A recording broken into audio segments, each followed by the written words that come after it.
سڵاوتان لێبێ من پشتیوان جەلالیم گرنگترین هەواڵ و بابەتە ئابوووریەکانتان بۆ ئەمڕۆ پێشکەش دەکەم. سەرەتاش چەند ناونیشانێکتان پێڕاگەین. دیدارێکی زانستی بۆ پەرەپێدانی ئابووری دەڤەری ڕاپەڕین بەڕێوە چوو قوبات تاڵەبانی لە ئەو دیدارەدا ڕایگەیاند.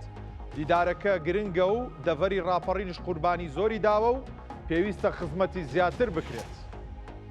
بای دینار بەرامبەر بە دۆلار زیاتر بەرز بووەوە، زێڕ و زی و دابەزین و نرخی نەوتیش بەرز بۆتەوە. بازاڕەکان لە دۆخێکی شڵەژاودان.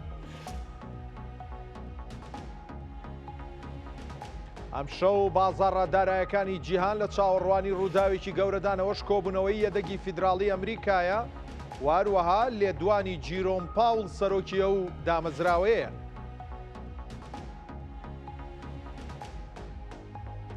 لەم دۆخەدا کە بەندەرەکانی ئێران لەلایەن ئەمریکاوە گەمارۆ دراون، پاکستان دەرچەیەکی بازرگانی بۆ وڵاتە کردوتەوە و بۆ ئەو کارەشی پاساوی هەیە.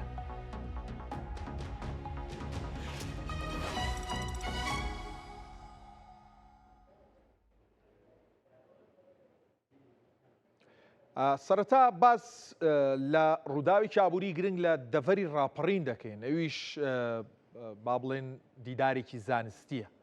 دامەزراوەی ڤیژن بۆ لێکۆڵینەوەی استراتیژی بە هەمانگی لەگەڵ زانکۆی ڕاپەڕین و لەژێر چاودێری قوبات تاڵەبانی جێگری سەرۆگۆزیرانی هەرێمی کوردستان دیدارێکی زانستی بۆ پەرەپێدانی ئابووری دەڤەری ڕاپەڕین ڕێکخست. لە دیدارەکەدا چەندین پانێڵی ئابووری و گەشتیاری و وەبەرهێنان لە سەرجەم سێکتەرەکاندا ڕێکخران و بەڕێوە چوون. قوبات تاڵەبانی جێگری سەرۆگۆزیرانی هەرێمی کوردستانی ژووتارێکی پێشکەش کرد و ئاماژەی بەوە کرد دەڤەری ڕاپەڕین قوربانی زۆری بۆ کوردستاندا و پێویستە خزمەتی باشتر بکرێت. هەروەها جەختی لە گرنگی پانێڵە ئابووری و گەشتیاریەکان بۆ بەرەو پێشبردنی وەبەرهێنان کردەوە. دەڤەری ڕاپەڕین وەکو هەمومان دەزانین ناوچەیەکە کە تایبەتمەندی خۆی هەیە، تایبەتمەندی سیاسی، ئابووری، کۆمەڵایەتی و کەلتوری. مێژوویەکیشی هەیە لە شۆڕشەکانی هەرێمی کوردستان و قوربانیەکی زۆریشی داوە بۆ گەیشتنی کوردستان بەم ڕۆژگارەی کە ئەمڕۆ تیایداین. بۆی ئەمانە هەمووی وا دەکەن کە ئێمە وەکو حکوومەت کەرتی تایبەت، بازاڕی کار، ناوەندەکانی توێژینەوە، ڕێکخراوە ناحوکمیەکان، زانکۆکانمان پێکەوە دەست لە ناو دەست کۆ ببینەوە لە پێناوی خزمەتکردنی، کۆ ببینەوە لە پێناوی دەستنیشانکردنی کەم و کورتیەکان، کۆ ببینەوە لە پێناوی دۆزینەوەی چارەسەر بۆ کێشەکانی دەڤەری ڕاپەڕین و بۆ خزمەتکردنێکی باشتری خەڵکە تێکۆشەرەکەی دەڤەری ڕاپەڕین و گەنجەکانی دەڤەری ڕاپەڕین بە تایبەتی. و لە ماوەی ڕابردوو هەنگاوی زۆرمان ناوە بۆ چڕکردنەوەی ئیشەکانمان لە پێناوی دروستکردنی ئالیەتێک بۆ گەشەسەندنی هاوسەنگ لە هەرێمی کوردستان. هەر لەم بوارەشەوە لەم نزیکەدا ئێمە دەستگای گەشەپێدانی دەڤەری ڕاپەڕینمان ڕاگەیاند کە ناوەندێکە بێ کە کەرتی تایبەت و حکوومەت و زانکۆ و کەسانی پسپۆری کۆکردەوە بۆ دیراسەکردنی کەم و کورتیەکانی دەڤەری ڕاپەڕین، ژێرخانی دەڤەری ڕاپەڕین و نەکەر دەستنیشانکردنی کەم و کورتیەکان، بەڵکو کار بکەن بۆ پڕکردنەوەی ئەو فەراغانە و پلانێک جێبەجێ بکرێ بۆ گەشەکردنی ئابووری دەڤەری ڕاپەڕین و باشترکردنی ژیان و گوزەرانی خەڵکی دەڤەری ڕاپەڕین بەگشتی و گەنجەکانی بەتایبەت. هەر لە بارەی دەڤەری ڕاپەڕینەوە وەزیری کشتوکاڵ و سەرچاوەکانی ئاوی هەرێمی کوردستان ڕایگەیاند بە هاوکاری نووسنگەی جێگیری سەرۆگۆزیرانی هەرێم سەرقاڵی دانانی پرۆژەیەکی وەبەرهێنانن بۆ دەڤەری ڕاپەڕین. بێگەر تاڵەبانی بە کورسات نیوزی ڕاگەیان هەڵدەدەن سەرنجی سەرمایەداران بۆ وەبەرهێنان لە دەشتی بتوێن و پشدە ڕابکێشن و بەروبوومەکانی ئەو ناوچەیە بە پیشەسازی بکەن. وتیشی تا ئێستا لەگەڵ ڕێکخراوی فاو پرۆژەیەکی گەورەیان بۆ بە پیشەسازکردنی بەرهەمی شیر ئامادە کردووە.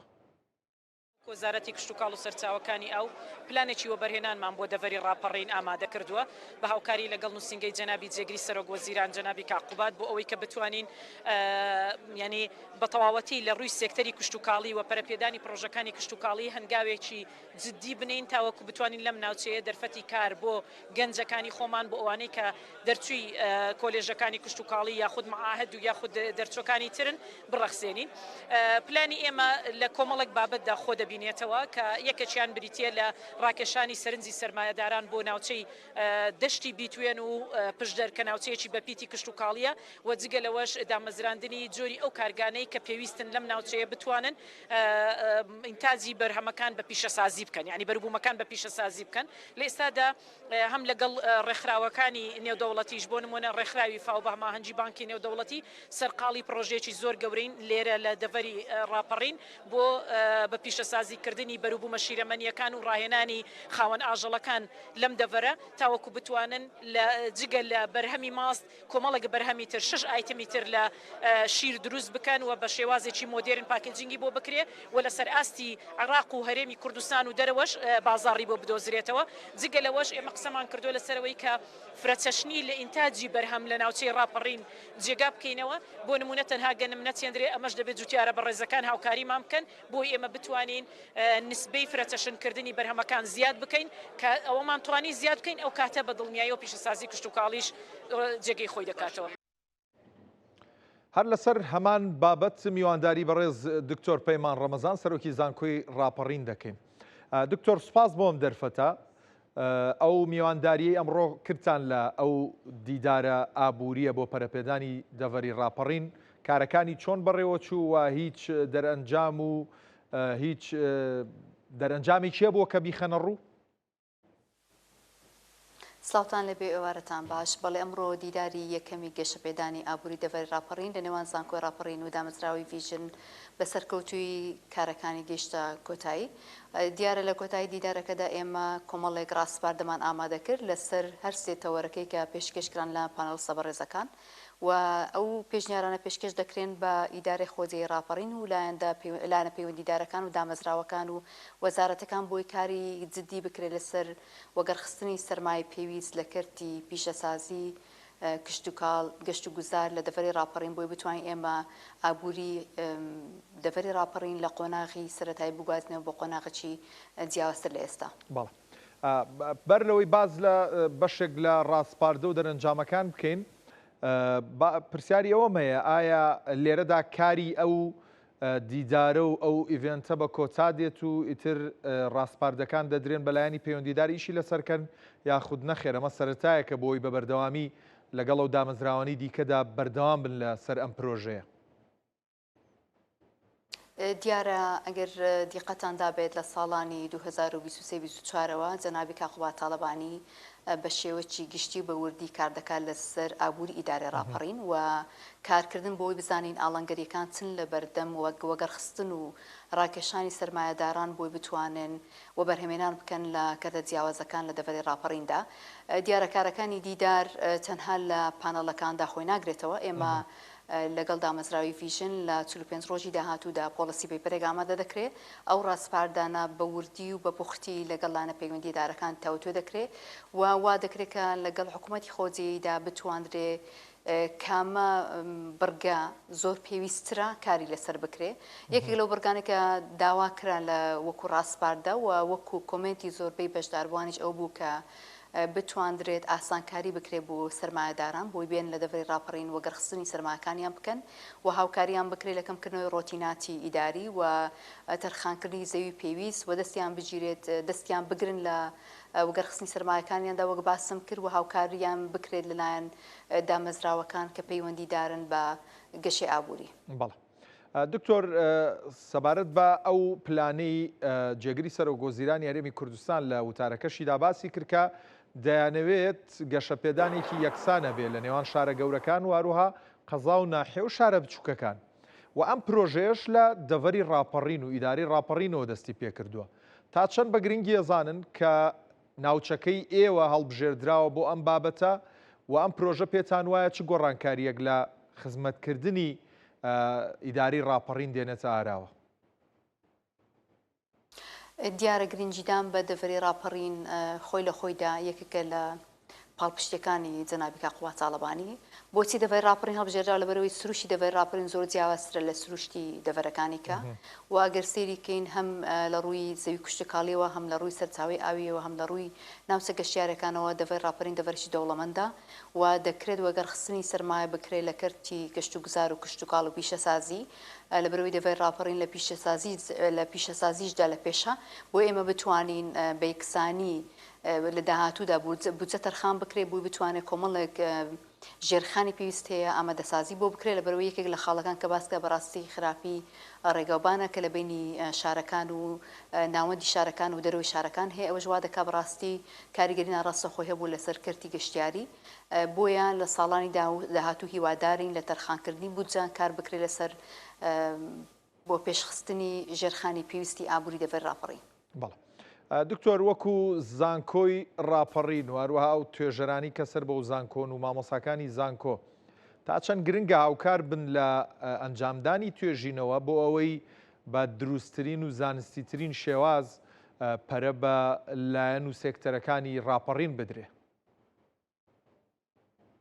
دیارە زانکۆی ڕاپەڕین لە ڕێی سنتەری توێژینەوە کاری کردو لەسەر کۆمەڵێک پرۆژەی گشتگیر بە تایبەتی لە بواری جوگرافی شار گەشەی شار کە ئەوانە لە بەشی جوگرافی کراون و لە بەشەکانی کە ئابووری و کارسازیدا بە تایبەتی لە بەشی بەڕێوەبردنی کاردا ئێمە چەند توێژینەوەکمان کردو لەسەر کارسازی لە سەبەر و پێشبردننی کردی تایبەت و ئاراستەکردنی سەرمایهداران بۆی سەرماکانیان بەگەڕ بخەن و لایەنە یاساییەکانەوە دیارە ئەو توێژینەوەانە کە دەکرێن ساڵانە پێویستە لایەنە پەیوەندیدارەکان سوودیان لێ بگرن بە خۆشحاڵیەوە ڕۆ خاتوبێگەر تاڵەبانی وەزیری کشتتوکاڵ و سەرچاو ئاویەکان ئاماژەی بۆدا کە لە ڕێی ناوەندی توێژینەوەی وەزارەتەکانەوە سەردەم توێژینەوەکان وەردەگرن و لە ماوەی داهاتوودا کاریان لەسەر دەکەن.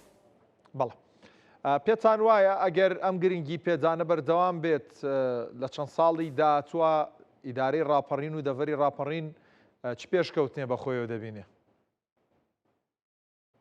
دیارە قۆناغەکانی گەشەی ئابووری قۆناغی جیاوازن لە قۆناغی 5 ساڵەوە دەست پێ دەکات بۆ قۆناغی درێژخایەن وەک لە دیدارەکەشدا باسمان کرد ئابووری هەرێمی کوردستان پشتبەستەیە بە نەوت و گاز.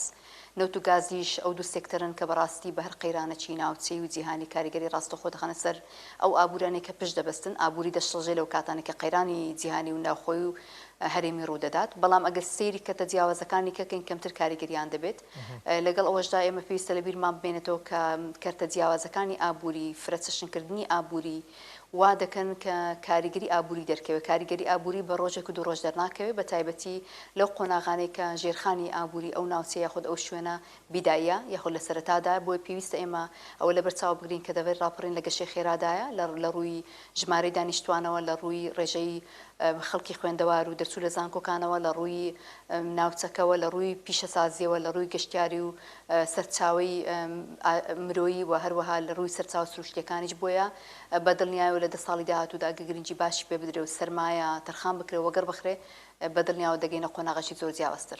بەڵێ دکتۆر سەبارەت بە ئەو خاڵی کە باسی کرد لە ڕاستپاردەکاندا کار بکرێ بۆ ئەوەی سەرمایەداری زیاتر بێنەوە بەرهێنان لە ئیدارەی ڕاپەڕیندا بکەن ئەو لایەنە بەهێز و مقەومات و پایانە چین کە لەسەر ئیدارەی ڕاپەڕین پێویستە ئامادە بکرێن و واروەها پێشکەش بە وەبەرهێنەرانی چناوخۆ بێت بیانی بێ بکرێن بۆ ئەوەی پەلکێشیان بکەن بۆ ئیدارەی ڕاپەڕین. دیارە ئەوڕۆ کاکیوا قەرنیمان لەگەڵدا بوو هەتا کۆتایی دیدار بە سوپاسەوە لەگەڵ یەکە ئیداریەکان و ئێمە کاتێک کە باسی لانی پەیوەندیدار دەکەین یاخود وە بەرهەمێنان دەکەین کاتێک کە باسی ئاسانکاریش دەکەین نابێ ئاسانکاریەکان لە ئاستی متمانەی ئەواندا نەبێت و ناژبێ بەڕاستی ئاسانکاریەکان بە جۆرێک بێت کە زیان بە بەرژەوەندی گشتی بگەێنرێ بەڵام ئەوەی کە باس کرا وەکو ڕاستپاردە ئەو بوو کە هاوکاریان بکرێت لەوەی کە بتوانن سەرمایەکانیان بەگەڕ بخەن لە پێناوی بەرژەوەندی گشتیدا. بەڵێ بەڕێز دکتۆر پەیمان ڕەمەزان سەرۆکی زانکۆی ڕاپەڕین زۆر سوپاس بۆم دەرفەتە ماندوومان کردی. زۆرینەی ئامادەکاریەکان بۆ ئەنجامدانی حەجی ئەم ساڵ تەواو بوون. ڕێکارەکانی پێدانی دۆلاریش بە نرخی ڕەسمی بانکی ناوەندی عێراق دەستیان پێکردووە. بەڕێوەبەرایەتی حەج و عەمرەی هەرێمی کوردستان ڕایگەیان پێدانی دۆلار بە نرخی ڕەسمی بانکی ناوەندی دەستی پێکردووە و ئەو حاجیانەی ناوێناتۆتەوە دەتوانن 2000 دۆلار وەربگرن ئەوەش هاوکاریەکی باش دەبێ بۆیان. واروەها ئاماژە بەوە کراوە گەشتەکانی حەجی ئەمساڵ لە هەرێمی کوردستانەوە بە ڕێگای وشکانی دەبێت و گەشتی ئاسمانی لە خۆ ناگرێت و گەشتە ئاسمانیەکان هەڵوەشێنراونەتەوە.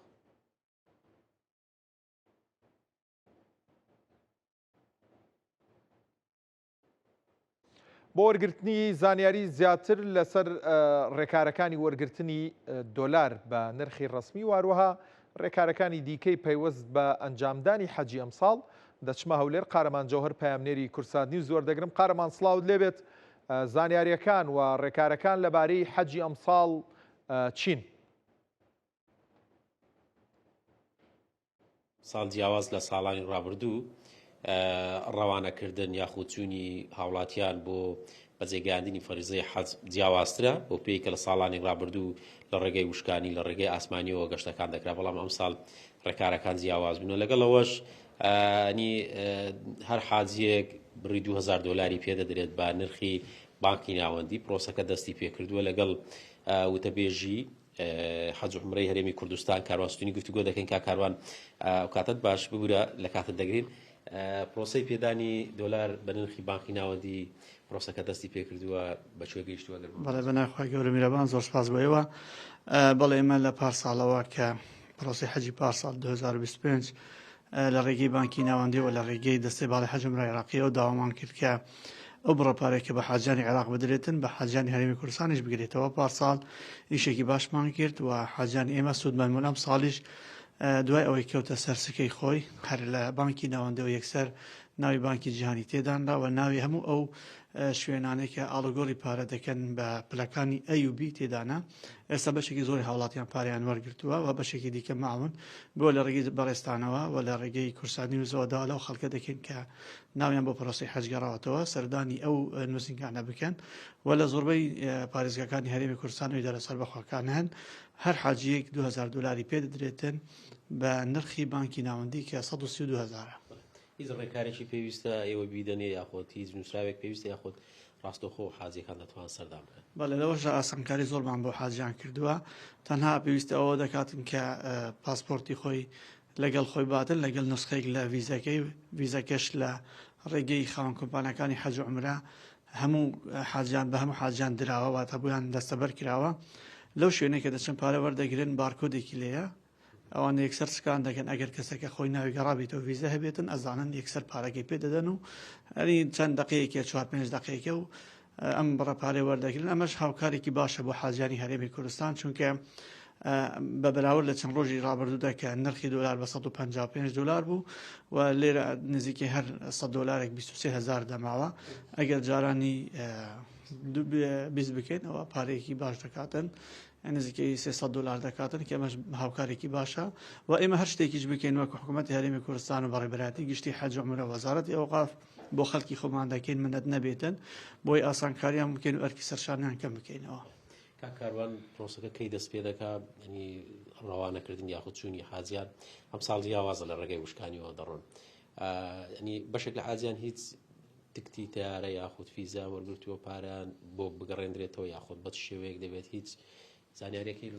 وەڵاهی بەداخەوە ئەمە 2 ساڵە بەهۆی ئەم شەڕێکی لە ناوچەکەدا هەیە ینی هەندێک جار پلانەکانیشمان لێ تێکەچێتن. ینی خۆ ئێمە لە دەستپێکی پرۆسی حەجدا قەراروا بوو ئێمە دوای ئەوەی کە لەگەڵ بەشی ژمێریاری خۆمان و وەزارەت دراسی ئەو بابەتەمان کرد دیار بوو کە گەشتی وشکانی و ئاسمانی تەنها 500,000 فەرق بوو بۆیە هەموو حاجانی هەرێمی کوردستان کرانە ئاسمانی. بەڵام بەهۆی ئەو شەڕەوە کە ئێستا فڕۆکەخانەکان داخراون و هیچ فڕۆکێک لە هەولێر و لە سلێمانی نافرێتون تەنانە لە عێراقیشدا بۆیە گەشتەکان بوونە وشکانی کە دەبوایە لە 6 مانگەوە دەست پێ بکاتن. دیسان ئێمە هەوڵەکانمان بەردەوام بوو کە خەڵکی خۆمان ئاسانکاری زیاتریان بۆ بکەین. ئەوە بوو دوای بە هەوڵی حکوومەت و بە هەوڵی وەزارەتی ئەوقاف توانیمان بگەینە ئەو ڕێکردنی لەگەڵ دەستەی باڵی حەج عومرە عێراقی کە حاجەکانی ئێمە هەتا دەواازەی عەرعەر بە پاس بچن و لەوێشەوە بە فڕۆکە دەچنە شاری جەدە لە جەدەش تقریبان ساعتێکی دەوێت دەچنە شاری مەکە. گەڕانەوەی حاجانی ئێمە لە مەدینەیە ئەواتە حاجانی ئێمە بە مەدینەدا ناچن کە دەگەڕێنەوە لە دوای پرۆسەی حەج اینجا دێنە مەدینە و لە مەدینەشەوە دێنەوە. 12 مانگ دەڕۆن هەمیان بێ قۆناغی دیاریکراوە ڕۆژەکان 12 تا 15 مانگ هەموو حاجانی ئێمە دەچن ینی بە سێ قافلە پرۆسەکە دەست پێ دەکاتن لەمەوەی سێ ڕۆژە تاوا دەبێتن ئامادەکاری زۆر باشمان کردووە لە ڕێگە لە ڕووی خواردن و ئەمنیەت و هەموو پێداوی سێکتەرانە تیمی تەندروستی و مامۆستایانی ئاینی و تیمی کارگەری هەموو لەگەڵیاندا لێرەوە دڵنیای دەدەمە حاجانی هەرێمی کوردستان کە تاوەکو ئێستا پرۆسەکە زۆر بە باشی بەڕێوە دەچێتن و تیمەکانی ئێمە ئێستاش لە شاری مەکەن ئامادەکاری دەکەن بۆ ئەوەی پێشوازی لە خەڵکی خۆمان بکەن و بتوانین ئەم ساڵی هاوشێوەی پارساڵ باشترین خزمەت و زۆرترین ئاسانکاری بۆ خەڵکی خۆمان ئەنجام بدەین. زۆر سپاس بەش. بەڵام پشتیوانەوەی کە کارواستونی بەڕێوەبەر یاخودوتە بێژی حەزب عومرەی هەرێمی کوردستان باسی کرد پرۆسەی پێدانی و 2000 دلار دەستی پێ کردووە بەشێکی زۆری حاجیان پارەکانیان وەرگرت و ئەوانەی کە وەریان نەگرتووە داوای کردووە کە سەردانی نووسینگەکان بانقیزیان و شوێنانە بکەن کە پارەکانیان پێ بدرێتن لەگەڵ ئەوەش ئامادەکاریەکان لە سعودیا کراوە وەکو وەزارەتی ئاوقاف و بەڕێوەبەرایەتی حەج و عومرە لەگەڵ ئەوەش بەشێک لە تیمەکان لەوێت بۆ ئەوەی کەوا بتوانرێتن پرۆسەی حەجی ئەم ساڵ سەرکەوتوو بێتن لەگەڵ بەڕێکردنی ئەو حاجیانی کە دەستنە سعودیا. قارەمان جۆهەر پامنێری کورسات نیوز لاولێرە و سپاس بۆ زانێریەکانت. لیژنەی ئەمنی سلێمانی باوبەشی هێزە ئەمنیەکان هەڵمەتێکی چڕیان دەست پێ کردووە لە شەقام و شوێنە گشتیەکان بۆ گرتنەبەری ڕێکاری یاسایی بەرامبەر ئەو شۆفێر و ماتۆرسکیلانی کە سەرپێچی یاساکان دەکەن. بەپێی بڕیارەکەی لیژنەی ئەمنی سلێمانی ڕێکاری یاسایی دەگیرێتە بەر بەرامبەر ئەو کەسانەشی ئۆتۆمبیلی بێسەرەتایان هەیە و کۆدیان بۆ نەکراوە. لەگەڵ ئەو شۆفێرانەشی بە نایاسایی جامی ئۆتۆمبیلەکانیان ڕەش کردووە و لەگەڵ ماتۆرسکیل و چەندین ڕێکاری دیکە.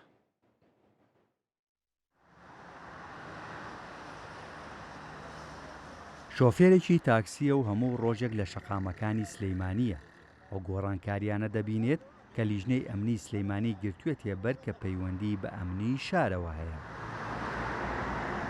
کار و نادر دەستخۆشی لە لیژنەی ئەمنی سلەیمانی دەکات کە ئەو ڕێکارە ئەمنیان گرتووەتە بەردەڵێت زۆرجار لە کاتی شۆفێریدا ئۆتۆمبیلی بێسەرەتا و جامڕەش و ماتۆرسکیل ئەو کەسانەی سەرپێچی یاسا دەکەن بوونەتە هۆکاری ئەوەی مەترسی لەسەر شۆفێرانی بەرامبەر دروست بکەن.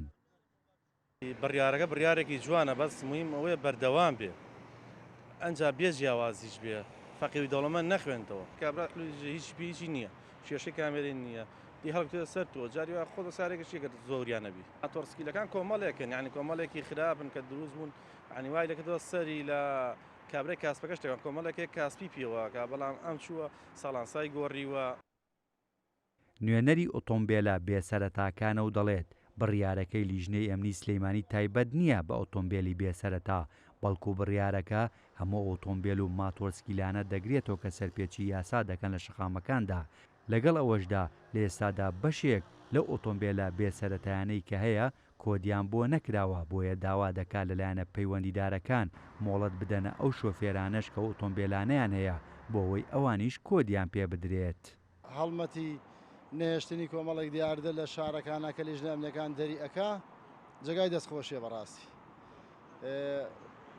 مخالەفاتی سیارەکان نەگرێتەوە بە ڕقم و ڕقمەوە هەڵمەتەیە کە دەستی پێکردووە سیارەی بەسەرتا ئەوانەی کە کۆدیان نییە لێپرسینەوە قورسترە لەگەڵیا چکە لە ماوەکانی ڕابردووە چارەسەرێکی زێڕین کرا بۆ سیارەی بەسەرتا کۆدێکی ئەمنی بوو بەداخۆ بەشێکیان بەجێمە داواکارم لە لیژنەی ئەمنی بەتایبەت سلێمانی کە چاو بخشێنێتەوە بەو بڕیارەی کۆدەکەیە کە ئەمە خۆناغی دووەمیەتی و مەسافەیەکیان ماوەیەک با بەو کەسانی کە کۆدیان بۆ نەکردو.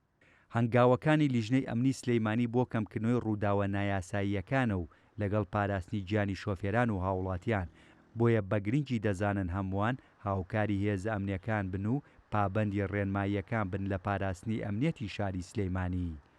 هەوڵەکانی لیژنەی ئەمنی شاری سلەیمانی بۆ ئاسایش و ئارامی شار و ئاسوودەی هاوڵاتیان و شۆفێرانە بۆی لە شەقامەکاندا بە ئاسوودەی هاتوچۆ بکەن و ڕوبەڕووی هیچ ئاستەنگی و گرفتێکی هاتوچۆ نەبنەوە. هێمن کەمال کورسات نیوز سلەیمانی. دەچینە لای بەهای دراوەکان و دواتر نرخە جیهانەکانتان بۆ دەخەمە ڕوو. ئەوەی هەیە سەبارەت بە بەهای دراوەکان لە کاتی نزیکبوونەوە لە داخستنی بازار نرخەکان بەم جۆرن بەڵام ئەمەوێ پێتان بڵێم کە دینار بۆ 2 ڕۆژی لەسەریەکە ئەدایەکی زۆر باشی هەیە کە بەرامبەر بە دۆلار وێ ڕای جێگیریەکەی بەڵکو بەهای دینار بەرز بوت. ئەو قۆناغی کە دەست پێکراوە بۆ پێکێنانی حکوومەتی نوێی عێراق واروەها سەرگۆزیرانێکی نوێ ڕاستپێدراوە بۆ ئەوەی دەست بە پێکێنانی حکوومەت بکە و کابینەکەی ئامادە بکە و دواتر بچنە پەرلەمان و سوێندی یاسایی بخۆن. ئەمە هەنگاوێکی ئەرێنی بووە بۆ بازار. ئەم هەنگاوە ئەرێنیە دوای ئەوەی کە لەلایەن ئەمریکاوە تا ڕادەیەک پیرۆزبایی لە ئەم هەنگاوە کرا. ئەمەش بۆ هۆیەوەی کە ئەو دابەزینەی دۆلار بەرامبەر بە دینار دوێنێ هەبوو ئەمڕۆژ بەردەوام بێت بە جۆرێک 100 دۆلار لە ئێستادا 153650 دینارە. ئەگەر ئەم دابەزینە پلەبەندیانەی دینار بەردەوام بێ ئەوە ڕەنگە هیچ شتێک نێتە پێش چکە هەمووی لەسەر گریمانە وەستاوە. ئەگەر بێت و هیچ شتێک نێتە پێش و کارەکانی پێکێنانی حکوومەتی عێراق بەردەوام بێت ئەوە ڕەنگە لە خوار 150,000 دینارەوە بۆ 100 دۆلار ببینێت. بەڵام ئەوشمان بیر نەچێ عێراق ڕوبەڕووی یاخود دووچاری کۆمەڵێک گرفتی گەورەی داراییە بێتەوە. تاوکو ئێستا ئەو دۆلاری کە لە ئەمریکاوە گیراوەتەوە و بە تیارە نایەت تاوکو ئێستا هەر نایەت. ئەمە گرفتێکی گەورەیە بۆ دارایی عێراق. واروەها ئەوەشمان بیر نەچێت هەفتەی ڕابردوو باسمان لەوە کردکە ئەو پارە کاشە دۆلارە کاشەی لە بەردەست بانکی ناوەندیدایە ڕێژەکەی زۆر دابەزی و ئەمەش مەترسیدارە بۆ دۆخی دارایی عێراق. لەلایەکی دیکەشەوە ئەو نەوتەی کە ئێستا نرخەکە بەرز بۆتەوە ڕاستە ڕێژەیەکی کەمتر نەوت دەفرۆشی عێراق، بەڵام بەو نرخە بەرزە شەگەر بێت و پارەکەی بگەڕایەتەوە خەزیێنەی گشتی یاخود پاشەوەی دەچێتە ئەمریکا بێتەوە بۆ عێراق ئەوە هەر باش بوو هەندێک با بڵێن پارەی کاش لە بەردەست بانکی ناوەندیدا دەبوو و حکوومەتی عێراقا دەبوو. بەڵام پێشبینەکان بۆ موچەی مانگی 5 و دۆخی دارایی لە مانگی 5دا بۆ عێراق پێشبینیەکان باش نین. ئەگەر ئەم گریمانە خراپانە ڕوو نەدەن ئەوە دەبینین کە بەهای دینار زیاتر بەرز دەبێتەوە بەرامبەر بە دۆلار. خۆ ئەگەر بێت و ڕاشی بگەێنن کە ئەو فڕۆکەی لە ئەمریکا دۆلار بۆ عێراق دێنێ ئەوە گوژمەیەک دۆلاری هێنا ئەوە دۆخی دینار زۆر لەمە باشتریش دەبێت. 100 پاوەند بەرامبەرە بە 204,000 دیناری عێراقی، 100 یۆرۆش بەرامبەرە بە 179,000 دیناری عێراقی. واروەها 100 دۆلار بە شێوازی حەواڵە بەرز بۆتەوە بۆ 8,100,000 تمەنی ئێرانی کە لە مێژوودا ئەمە گەورەترین دابەزینی بەهای تمەنە بەرامبەر بە دۆلار. ئەم دۆخە خراپەی تمەن دەگەڕێتەوە بۆ ئەوە بڵۆقەیە کە ئەو گەمارۆ گەورەی کە خراوەتە سەر بەندەر و بەندەرە ئاویەکانی ئێران لەلایەن ئەمریکاوە. بە جۆرێک سەرکەوتوو بووە فشارێکی گەورەی بۆ لایەنی داهات و لایەنی دارایی و ئابووری ئێران دروست کردووە و هەروەها ئەم فشارە گەورەیەش کە لەسەر ئێران دروست بۆ ڕەنگی داوەتەوە ئەوەشمان بیر نەچێ. هەندێک داتا باز لەوە دەکەن کە 750,000 کەس لە ئێراندا بێکار بوون و خۆیان لە بیمەی بێکاری تۆمار کردووە دەستەبەری کۆمەڵایەتی بۆەوەی پارەوە بگرن کە بێکار بوون و کارەکانیان لە دەستداوە لە کاتی ئەم جەنگەدا. دۆخی دارایی ئێران زۆر خراپە، ئەمەش ڕەنگی داوەتەوە لەسەر دراوەکەی کە بینیومانە بەم جۆرە دابەزیەوە. خۆگەر ڕێککەوتنێکی نێوان ئەمریکا و ئێران بێتە ئاراوە واروەها جەنگ دەست پێ نەکاتەوە و هەندێک گۆڕانکاری بکرێت بەدڵی ئەمریکا بێت و بەشێک لە سزاکان لا ببرێ دەبینین کە تمەن بەرزبوونەوەی گەورەش تۆمار دەکات. بەس ئەمانە تۆزە هەنگاوێکن ڕەنگە استراتیژی بن و تۆزە قورس بن.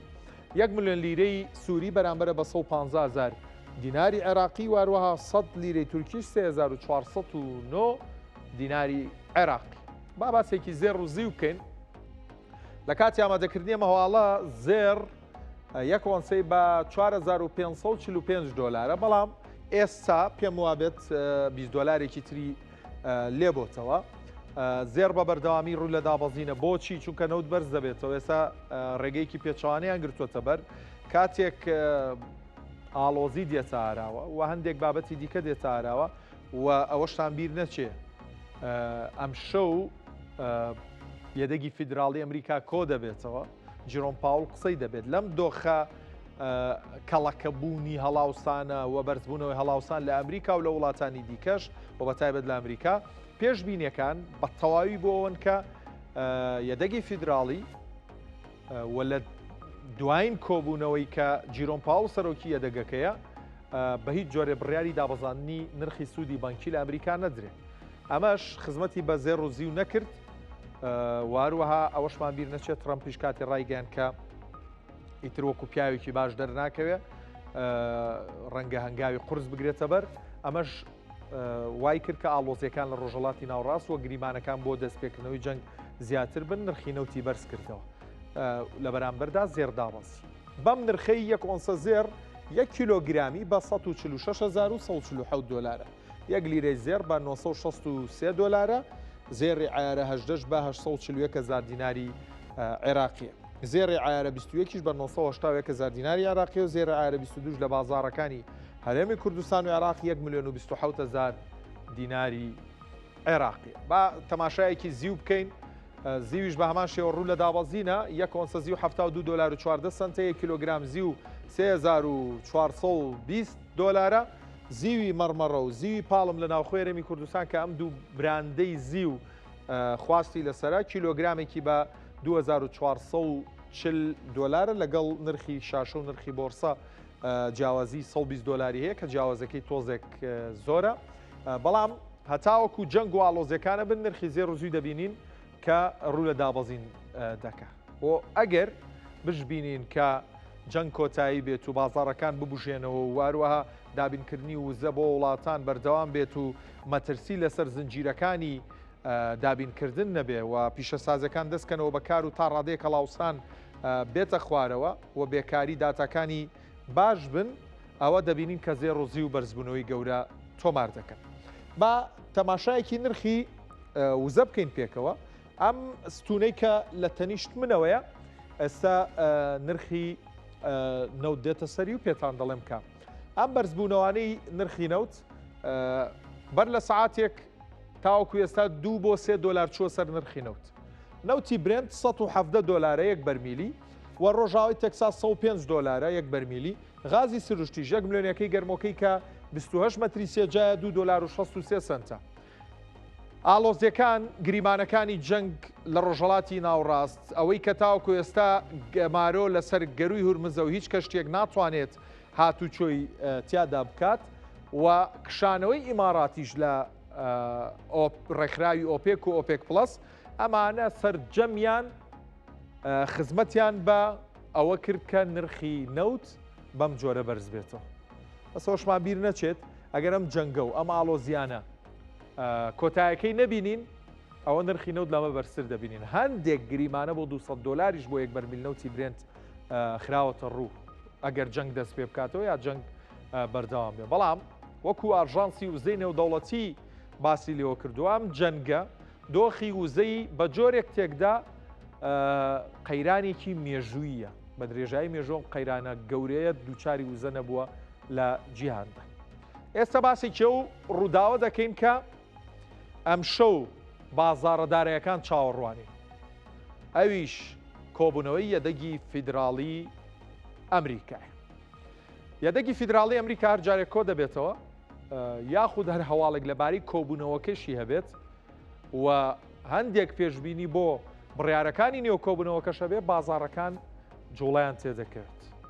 ئەوەی هەیە ئەم شەو یەدەگی فیدراڵی کاتژمێر 9 ئەم شەو بە کاتی هەرێمی کوردستان کۆ دەبێتەوە و جیرۆن پاوڵ کە بەو کەسە ناسراوە بە ئێوارە باشێک جوڵە دەخاتە پێنوێنەکانی نرخەکان بە گشتی و ئیندێکسی دۆلار و نرخی زێر بە تایبەتی سعات 9:30 خولەک هەرم شەو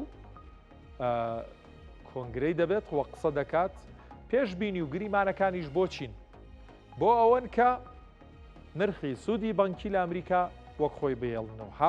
هاوکاتی ئەم ڕووداوە گەورە هەر لە درنگانێک یاخود لە نیوە شەوی ئەم شەو بە کاتی هەرێمی کوردستان هەر یەک لە مێتا مایکرۆسۆفت لەگەڵ چەند ئەپڵ و بڵێن 4 گەورە کۆمپانیای ئەمریکا داتاکانی خۆیان و با بڵێن قازانجی خۆیان دەخەنە ڕوو خستنە ڕووی ئەم قازانجی ئەم چوار کۆمپانیایە واتە چوار کۆمپانیا کە مارکێت کاپەکانیان کە بەها بازاڕەکانیان سەروی 12 تریلیۆن دۆلارە ئەم شەو لە سی خولەکدا قازانجی خۆیان یاخود داتاکانی خۆیان لەبارەی قازانج و زیانیان دەخەنە ڕوو کامش ڕووداوێکی گەورە دەبێت بازاڕەکان بازاری پشکەکان بە تایبەت چاوەڕێ دەکات باش با باز لە کۆبنەوەکانی یەدەگی فیدراڵی بکەین لە ساڵی 2025 هەشت جا کۆبەوە سێ جار لە دوای یەک نرخی سوودی بانکی کەم کردوتەوە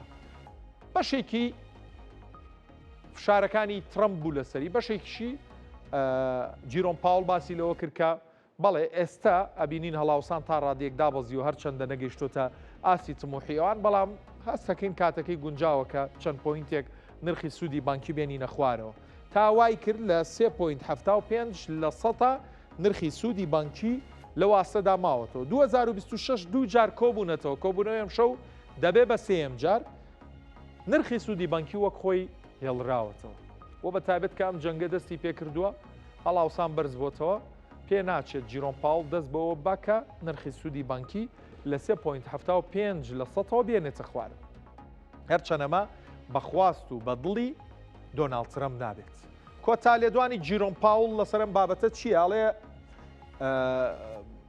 ئەو ئەمەی ئەم شەو کە لە سعات 9 خولەک قسە دەکات کۆتا لێدوانی جیرۆم پاول دەبێت وەکو سەرۆکی یەدەگی فیدراڵی بەڵام شتێکی تر هەیە ڕەنگە تاوەکو مانگیەکی 2028 لە بۆردی یەدەگی فیدراڵی بمێنێتەوە وەختە لە نێو بۆردەکەشدا ڕەنگە کاریگەری هەبێ و ڕەئی هەبێ و هەندێک کاریگەری خۆی هەبێ ئایا ئەمە بەدڵی ترەمپ دەبێ یان ناوە بابەتێکی ترە هەڵبەتە بەدڵی نابێت و ئەوەشمان بیر نەچێ هەڵبژاردننی کیڤن وارش کە لەلایەن ترەمپەوە بۆ سەرۆکی یەدەگی فیدراڵی دیاری کراوە لە هەفتەی 6 2026 دەبێت کە کۆبوونەوەی داهاتوو دەکات تایدا دەنگ بە کیڤن وارش دەدرێت و دەکرێت بە سەرۆکی یەدەگی فیدراڵی ئەمریکا ئەمە ترەمپ دایناوە و دەوێت بەخواستی خۆی جێبەجێی بکە بەخواستی خۆی دایناوە و باسی لەوەش کردووە کە کەسێکدا دەنا بەدڵی خۆی بێت و نرخی سوودی بانکی بۆ نەزمترین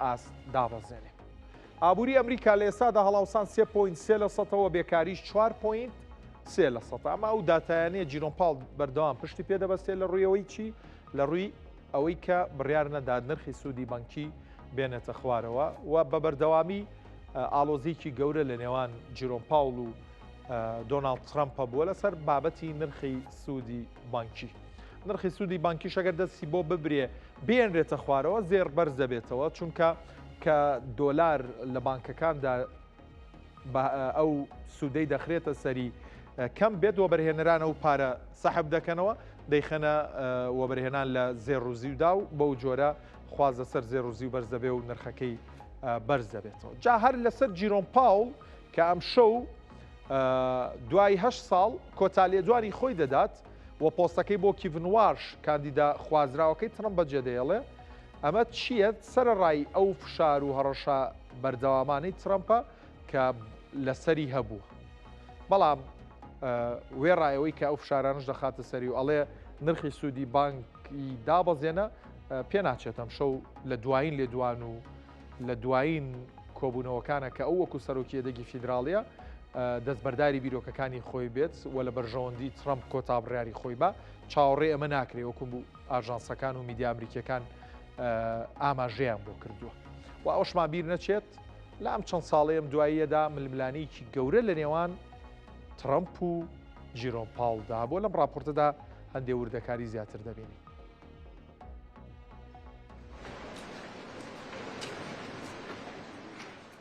ئەم شەو سعات 9 بە کاتی کوردستان جەنگی نێوان دوو گەورەترین دەسەڵاتداری ئەمریکا و دوو پیاوە بە تەمەنەکە بەڕێوە دەچێت یەکیان پۆستەکەی جێدەهێڵێت و ئەوی تریان تا 3 ساڵی تر دەمێنێتەوە ماوەی 8 ساڵە جەنگی نێوان پیاوە 79 ساڵەکە و 73 ساڵەکە لەسەر بڕیارە چارە نووسسازەکانی وڵاتەکە بەردەوامە یەکیان لە پێناو سەپاندنی هەژمونی دەسەڵاتی خۆی و ئەوی تریان هەوڵ بۆ پاراستنی شکۆی پۆستەکەی و دامەزراوەکەی دەدات جیرۆم پاول ئەو پیاوەی لەلایەن دۆناڵد جەی ترامپەوە لە ساڵی 2017 وەک سەرۆکی گرنگترین دامەزراوە داراییەکانی ئەمریکا و جیهان هەڵبژێدرا، بەڵام دواتر لە کەسێکی خوازراوە بوو بەوەی ترامپ بە ئاشکرا لە کۆنگرە ڕۆژنامەوانیەکاندا بە کەسێکی گەمژە و سیاسی نایبەرێت. پیاوە 73 ساڵەکە تا ئەو کاتەی لە بەرژەوەندی سیاسەتەکانی ترامپ بڕیایی دەدا و ڕێژەی سوودی بۆ ئاستی سفری لە 2020دا دابۆزاند، کەسێکی باش بوو. بەڵام لەگەڵ هاتنی کۆرۆنا و بەرزبوونەوەی بەردەوامی ڕێژەی هەڵاوسان پەیوەندیەکانیان بەرەو ئاڵۆزی و تێکچوون چوو. ساڵی 2022 ڕێژەی هەڵاوسان گەیشتە ئاستی لە 9.1 و بەرزترین ئاستی لە 41 ساڵدا تۆمار کرد. ئەو ڕەوشە یادەگی فیدراڵی ئەمریکایی ناچار کرد سوودی بانکی بۆ لە 5.5 بەرز بکاتەوە. ئەوەش تووڕەیی ترامپی گەیاندەلووتکە. ئەو کات پاوڵی بەوە تۆمەتبار کرد کە ئەو کارەی گەشەی ئابووری خاو دەکاتەوە و توانای کێبڕکێکردنی ئەمریکا لەگەڵ وڵاتانی تر بە تایبەت چین کەم دەکاتەوە. ئێستاش ترامپ دەیەوێت ئەمریکا نزمترین ئاستی ڕێژەی سوودی بانکی هەبێت لە جیهاندا. بەڵام جیرۆم پاوڵ گوێی بە قسەکانی سەرۆکەکەی نەدا و هەمیشە لە لێدوانەکانیدا ئاماژەی بە گرنگی سربەخۆیی دامەزراوەکە لە بڕیارەکانی دەدا و ڕەتی کردەوە بە فشاری سیاسی بڕیار لە چارەنووسی ئابووری وڵاتەکەی بدات.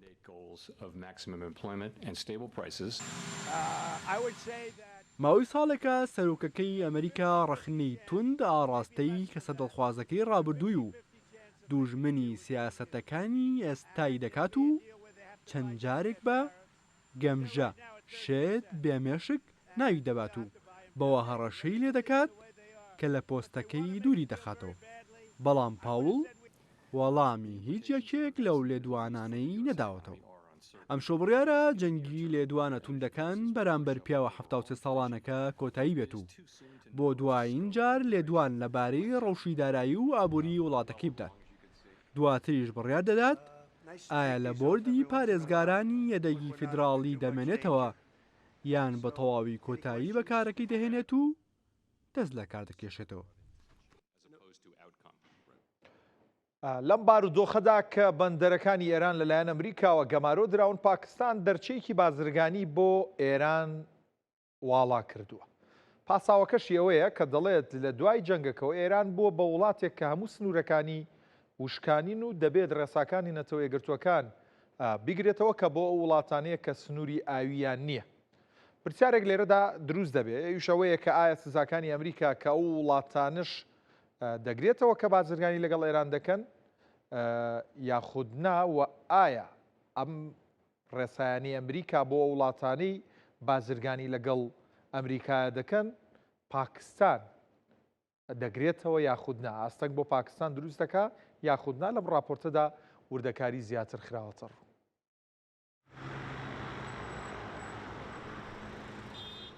پاکستان ڕایگەیاندووە دەرچەیەکی بازرگانی بۆ ئێران کردوتەوە بۆ ئەوەی بتوانێت ترانزیتی کاڵا لە ڕێگەی بەندەری گوادەر و بەندەری کراچیەوە ئەنجام بدات. بە گوێرەی ڕێنمایی 2026 ترانزیتی کاڵا لە خاکی پاکستانەوە کە لەلایەن وەزارەتی بازرگانیەوە دەرکراوە 6 ڕێڕەو بۆ ترانزیتی کاڵا ئێران کراونەتەوە. ئێران لەم ڕێڕەوانەوە دەتوانێت بەرهەمەکانی لا بەندەری پاکستانەوە بۆ وڵاتانی دیکە هەناردە بکات یان کاڵا بۆ ناوخۆی وڵات هاوردە بکات. ئەم بڕیارە لە کاتێکدایە کە بەهۆی گەماروی دەریایی بەندەرەکانی ئێران لەلایەن ئەمریکاوە ئەو وڵاتە بۆ هاوردەی کاڵا و هەروەها بۆ فرۆشتنی بەرهەمەکانی ڕوبەڕووی ئاستەنگ بۆتەوە. ئەو وڵاتانەی چواردەوریان وشکانیە بەندەری وڵاتانی دیکە بۆ بازرگانیەکەیان بەکاردەهێنن. بۆ نمونە ئەفغانستان دەیان ساڵ بەندەرەکانی پاکستانی بۆ کاری بازرگانی بەکارهێناوە، بەڵام ئێران خۆی چەندین بەندەری گەورە و چالاکی هەیە کە لە ڕێگەی ئەوانەوە نەوت و بەرهەمەکانی دیکەی وڵاتەکەی بۆ وڵاتانی دیکەی جیهان هەناردە دەکات. وەزیری بازرگانی پاکستان دەڵێت کردنەوەی ڕێڕەوی بازرگانی بۆ ئێران گرنگی استراتیژی پاکستان بەرز دەکاتەوە و دەیکات بە کۆریدۆرێکی بازرگانی و جەمسەرێکی لۆجستی لە ناوچەکەدا. پاکستان و ئێران 909 کیلۆمەتر سنووری هاوبەشیان هەیە کە چەندین ڕێڕەوی ڕسمی و ناڕسمی لەسرە. سەرڕای جەنگ بازرگانی نێوانە و دوو وڵاتە بە ئاسانی بەردەوامە و نەوەستاوە.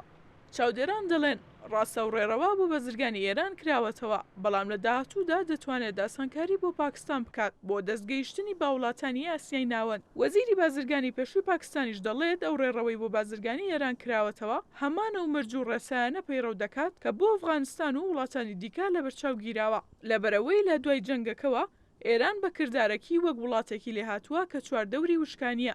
هەرچەندە ئێران لە گەورەوە بەرهێنەرانی نەوت و غازی جیهانە بەڵام پاکستان پێویستیەکەی لا سعودیەوە دابین دەکات کە هۆکارەکەی سزا نێودەوڵەتیەکان و سنوورداربوونی مامەڵەیە لەگەڵ ئێران. بەڵام بازرگانی بەرهەمەکانی دیکە وەک بەرهەمی سەرەتایی لەوانە خۆراک هیچ کات لە نێوانیاندا نەوەستاوە و لا کاتی جەنگیشدا بەردەوام بووە.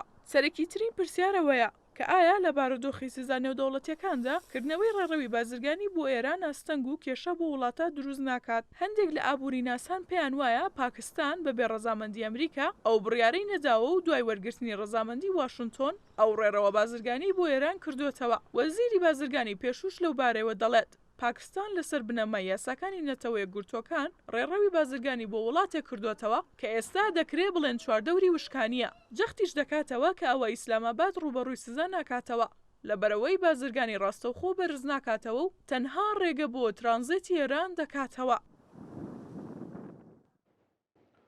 گرنگترین هەواڵ و بابەتە ئابووریەکانم پێشکەش کردن خواتان.